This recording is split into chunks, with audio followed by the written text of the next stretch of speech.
23 जून 1985 की सुबह दुनिया के लिए बिल्कुल सामान्य थी, लेकिन एयर इंडिया फ्लाइट 182 के लिए ये सुबह इतिहास की सबसे भयावह हवाई त्रासदियों में से एक लिखने जा रही थी। ये बोइंग 747 विमान कनाडा के मॉन्ट्रियल एयरपोर्ट से उड़ान भर चुका था और इसका अंतिम गंतव्य दिल्ली था। बीच में लंदन का स्टॉप था।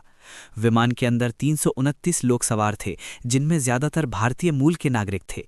परिवार जो वर्षों बाद अपनों से मिलने जा रहे थे, छात्र जो अपने भविष्य के सपनों को लेकर उत्साहित थे, बुजुर्ग माता पिता, छोटे बच्चे और एयर इंडिया का अनुभवी केबिन क्रू।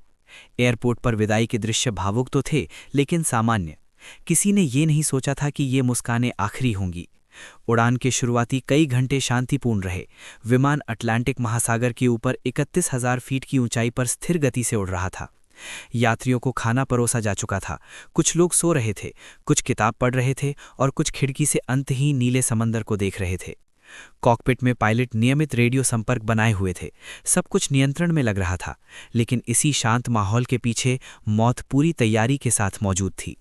दरअसल ये हादसा नहीं, बल्कि एक बेहद सुनियोजित आतंकी साजिश थी, जिसकी नींव हफ्तों पहले रखी जा चुकी थी। एक सूटकेस के अंदर टाइम बॉम्ब को इस तरह छुपाया गया था कि एयरपोर्ट की सुरक्षा जांच उसे पकड़ ही नहीं पाई। सुरक्षा एजेंसियों को पहले से कुछ चेतावनियां भी मिली थीं, लेकिन उन्हें गंभीरता से नहीं लिया गया, और यही लापरवाही बाद में सैकड़ों परिवारों की तबाही की वजह बनी। जैसे ही विमान आयरलैंड के तट के पास अटलांटिक महासागर के ऊपर पहुंचा, अचानक एक भीषण विस्फोट हुआ, इतना जोरदार कि विमान की पूरी संरचना पल भर में टूटने लगी। यात्रियों और क्रू को ना तो समझने का मौका मिला और न ही बचने का। कुछ ही सेकंड में विमान हवा में ही 2 हिस्सों में बिखर गया और उसके टुकड़े ठंडे अंधे समुद्र में गिरने लगे। समुद्र के ऊपर फैल गया मलबा। तैरते हुए बैग, कपड़े, बच्चों के जूते और खिलौने इस बात की गवाही दे रहे थे कि ये सिर्फ मशीन का टूटना नहीं था, बल्कि 329 जिंदगियों का अचानक समाप्त हो जाना था। बचाव दल जब घटनास्थल पर पहुंचे तो उन्हें कोई जीवित व्यक्ति नहीं मिला, सिर्फ एक डरावनी खामोशी थी, और वो सन्नाटा जो सामूहिक मौत के बाद रह जाता है। इसके बाद शुरू हुई जांच सालों तक चली। ये कनाडा के इतिहास की सबसे लंबी और महंगी जांचों में से एक बनी।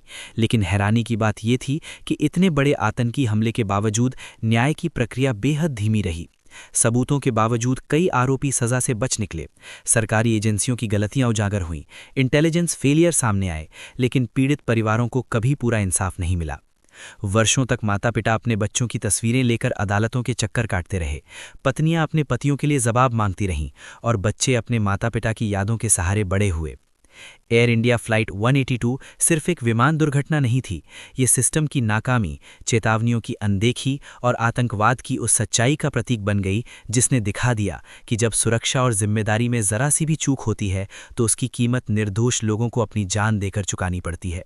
और यही वजह है कि दशकों बाद भी ये हादसा इतिहास के सबसे दर्दनाक और सबसे ज्यादा अनदेखे किए गए आतंकी हमलों में गिना जाता है।